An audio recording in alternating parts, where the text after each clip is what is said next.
शिवनेरी किल्ल्यावरून खासदार अमोल कोल्हेंनी शेतकरी आक्रोश मोर्चाला सुरुवात केली। शेतकऱ्यांच्या विविध मागण्यांकरता कोल्हेंनी हा एल्गार पुकारलाय। आगामी लोकसभा निवडणुकीत अमोल कोल्हेंना पराभूत करणार असल्याचं उपमुख्यमंत्री अजित पवारांनी सांगितलं। या पार्श्वभूमीवर कोल्हेंच्या शेतकरी आक्रोश यात्रेला वेगळं राजकीय महत्त्व प्राप्त झालंय। कांद्याचे भाव वाढल्यानंतर निर्यात बंदी लादा म्हणून आदरणीय शरद पवार साहेब कृषी मंत्री असताना कांद्याच्या माळा घालून संसदेत येत होते।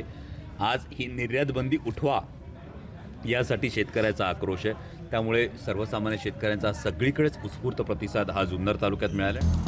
शेतकऱ्यांच्या काय मागण्या आहेत त्यावर नजर टाकू।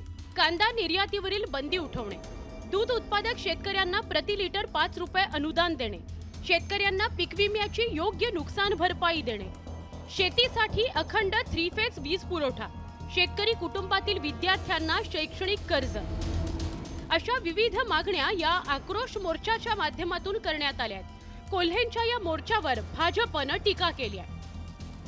आक्रोश करणं कामच आहे त्यांचं, पण त्याला प्रतिसाद मिळणार नाही, कारण शेवटी विरोधी पक्ष आपलं काम करत असतो। पण मोदीजींच्या नेतृत्वातलं वादळ एवढं मोठं आहे, काय तुमच्या मांडण्याला येईल? का 2.5 वर्ष सरकारने काय खूप चांगलं काम केलं आहे की 65 वर्ष तुमच्या काँग्रेस पार्टीने चांगलं काम केलं आहे? काहीच नाही आहे। अजित पवारांनी आव्हान दिल्यानंतर अमोल कोल्हेंनी शरद पवारांची भेट घेतली होती। तर इकडे मंगळवारी अजित पवारांनी शिरूर लोकसभा मतदारसंघाचा दौरा केला होता। त्यामुळे अजित पवारांनी शिरूर लोकसभेकरता आत्तापासूनच मोर्चे बांधणी सुरू केल्याची चर्चा आहे।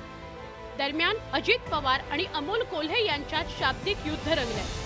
कोल्हेंनी अजित पवारांवर पलटवार करताना प्रसिद्ध शायर कफील आजर अमरोहवी यांच्या नज्मचा आधार घेतला होता।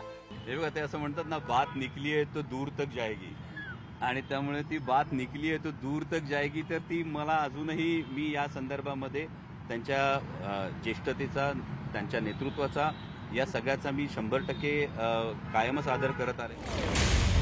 आगामी लोकसभा निवडणुकीत एनडीए विरुद्ध इंडिया आघाडी असा सामना रंगणार आहे। युती आणि आघाडीत अद्याप जागा वाटप झालं नसलं तरी अजित पवारांनी शिरूरचं भाकीत केलेलं आहे। त्यामुळे शिरूर लोकसभा मतदारसंघातील वातावरण ढवळून निघालंय। Bureau report, news 18 Lokmat.